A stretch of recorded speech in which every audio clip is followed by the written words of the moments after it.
प्रिय छात्रों, हिंदी के इस शिक्षण सत्र में आपका हार्दिक स्वागत है।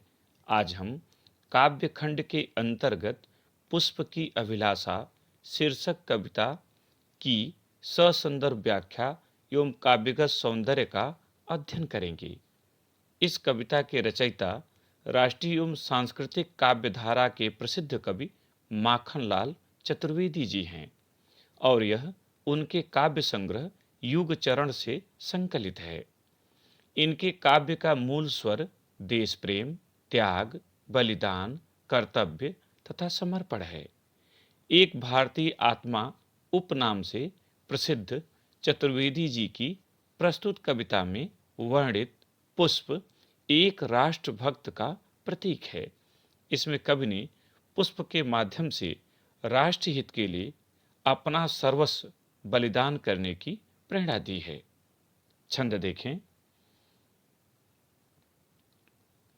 चाह नहीं मैं सुरबाला के गहनों में गूंथा जाऊं, चाह नहीं प्रेमी माला में बिंध प्यारी को ललचाऊं, चाह नहीं सम्राटों के सौ पर हे हरि डाला जाऊं, चाह नहीं देवों के सिर पर चढ़ूं भाग्य पर इठलाऊं, मुझे तोड़ लेना बनमाली उस पथ में देना तुम फेंक, मातृभूमि पर शीश चढ़ाने जिस पथ जावें वीर अनेक।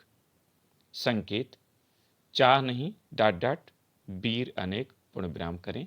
संदर्भ, प्रस्तुत सुललित सारगर्भित एवं मार्मिक काव्य पंक्तियां हमारी पाठ्यपुस्तक हिंदी के काव्यखंड के अंतर्गत पुष्प की अभिलाषा शीर्षक कविता से अवतरित हैं। इसके रचयिता सुप्रसिद्ध कवि माखनलाल चतुर्वेदी जी हैं और यह उनके काव्य संग्रह युग चरण से संकलित है। प्रसंग, प्रस्तुत काव्य पंक्तियों में कवि ने एक पुष्प की अभिलाषा के माध्यम से मानव को देश हित के लिए बलिदान होने की प्रेरणा दी है। कठिन शब्दों का अर्थ देखें। चाह मने कामना, इच्छा, सुरबाला देवकन्या, गहनो गहना, गहना मने आभूषण, गहनों मने आभूषणों, बिंध, बिंध मने गुथ कर, प्यारी मने प्रेयसी, प्रेम क्या, ललचाऊं, ललचाऊं मने आकर्षित करूं, रिझाऊं, चूंकि ललचाना मने आकर्षित करना होता है। सम्राटों, सम्राट मने साम्राज्य का स्वामी, राजा। सौ, पार्थिव शरीर, मृतदेह। हरि मने ईश्वर। देवों, देव मने देवता, देव मने देवताओं। इठलाऊं, इठलामना मने अभिमान करना, तिठलाऊं मने अभिमान करूं। वन माने उपवन या वाटिका का संरक्षक, माली। शीश मने मस्तक और पथ मने मार्ग। व्याख्या देखें। चाह नहीं मैं सुरबाला के गहनों में गूंथा जाऊं। कवि माखनलाल चतुर्वेदी जी एक पुष्प के माध्यम से देशभक्त के हृदय का वर्णन करते हुए, उसकी अभिलाषा का वर्णन करते हुए कहते हैं कि हे ईश्वर, मेरी यह इच्छा नहीं है कि मैं देव कन्या के आभूषणों में गुथ कर उसके श्रृंगार की वस्तु बनूं, चाह नहीं प्रेमी माला में बिध प्यारी को ललचाऊं, और न ही मेरी इच्छा यह है कि मैं पुष्पों की सुंदर माला में गुथकर प्रेयसी को प्रसन्न करूं, प्रेमिका को रिझाऊं। चाह नहीं सम्राटों के सौ पर हे हरि डाला जाऊं। पुष्प आगे कहता है कि हे प्रभु, मेरी यह भी इच्छा नहीं है कि मैं सम्राटों के पार्थिव शरीर पर चढ़ाया जाऊं। चाह नहीं देवों के सिर पर चढ़ू भाग पर इठलाऊं।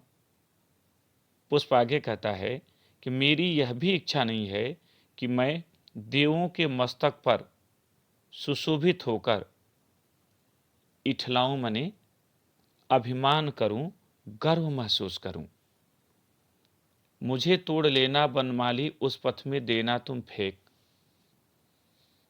कवि कहता है कि पुष्प की तो एक ही अभिलाषा है, उसकी एकमात्र इच्छा है, और अपनी इच्छा का वर्णन करते हुए पुष्प कहता है कि हे बनमाली, तुम मुझे तोड़कर उस मार्ग में बिखेर देना, मातृभूमि पर शीश चढ़ाने जिस पथ जामे वीर अनेक, जिससे होकर मातृभूमि की रक्षा के लिए वीरों की टोलियां गुजरती हैं।